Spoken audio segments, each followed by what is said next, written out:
Cigar prop coverage of the 2025 PCA Convention and Trade Show is brought to you by Smokin' Cigars. What's going on, everybody? I'm Kevin from Cigar Prop. We're here with Sebastien from Cavalier Cigars, PCA 2025. Sebastien, it's great seeing you again, brother, as always. Likewise. So, what's going on? What's new with Cavalier? So this year we decided to do something a bit different. Well, technically we show it this year, but it's been a little bit of a longer project.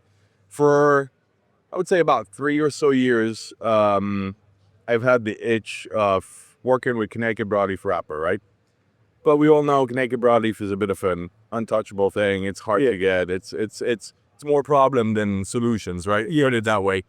And about a year plus, slightly over a year ago, I finally got a green light from someone I can't mention, but to get a certain allocation of Connecticut broadleaf. And wrapper, we were allowed to pick, so we went for, broadleaf is a bit different. Usually we talk about cuts, cortes, would be seco, viso, ligero. In this case, usually broadleaf is uppercut, like corte uno, corte dos, so the top part of the plant, the bottom. That's it, right? So we went for the top part, wanted something a bit richer, fuller. And that tobacco was already 2 years in fermentation, 1 year in bale when we bought it. What we did, took that tobacco out, put it back in pilones for additional fermentation. So it's been, after that, a year plus in pilon. We've been working, pulling out slowly, so rotating, checking the leaves, pulling them out, starting to roll. Every time we'd rotate, check, pull out, starting to roll.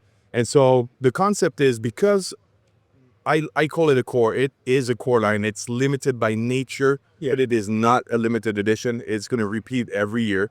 And so the system is going to be 4 drops a year.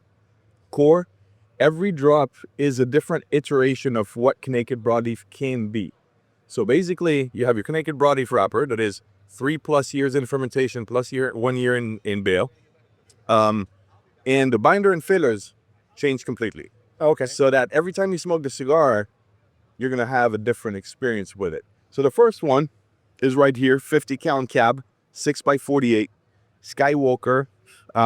It's probably one of the fullest cigars we've made so far. You guys know we do mainly, it's flavor first. Strength is, it comes with it or not, doesn't matter. In this case, it's a bit richer. And so this cigar releases now, ships just right now after PCA. It's actually already sold out. So the show just started, it's gone. Yeah.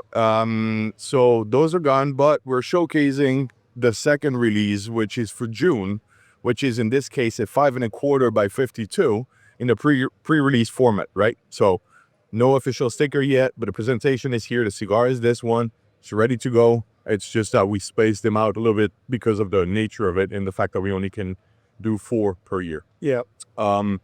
And so there's going to be a third one somewhere in September-ish, and then the fourth one in November to close the year, and then we'll circle back to the first one. But that's been very interesting. The excitement's been great. Huge.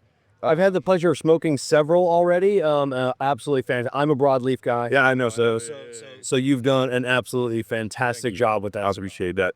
I'm looking forward for you to try the next releases. You'll see it's really a different iteration every time. And that's the interesting thing, right? Because when you're faced with a challenge like this, you could look at it different angles. You could say, well, I'll do a 1 drop limited and that's it. Yeah. And we really wanted it to be a bit different. And the ability to actually work and change everything you get under the wrapper, the binders and the fillers every time really is playful in a way, right? Yeah. It's exciting for us, and I think it will be exciting for the consumer too. And then you'll see whoever likes best, the first one, the third one, the fourth one. Yeah, exactly. Doesn't matter. It's going to be a cool thing. And there is one that we're still trying to fine tune, but I can already tell you that there's going to be one that most probably is going to be an A size. Okay. So that's going to be a bit of an interesting process. Yeah. So Project Broadleaf, release 1, release 2. The release 1 is going out to shops right now. The release 2 is going to be for June. And then LE, we're showcasing the limited edition for 2025. That's the same thing as always. We don't talk about the blend. We don't. Yeah. The same number of boxes, 1,948. It's a bit of a Toro extra, a bit longer this year. nice close foot, pigtail. It's going to be an interesting cigar. So those are the two only sample show boxes that we have. And that's pretty much it. There's no touching, no smoking, nothing. Pictures allowed though. So yeah, that's pretty much it. The rest is the same. We decided to re-showcase the tempura, of course, because last year's PCA, we only had the pre-release version of it. Yeah. So now the first time, we put it a bit centered so people can see, for people that wouldn't have had them yet, can see the final result of what it looks like. So that's pretty much it. Perfect. Right on. Thank you for showcasing the new products with us. And Appreciate that. remember, smoke gold and stay gold.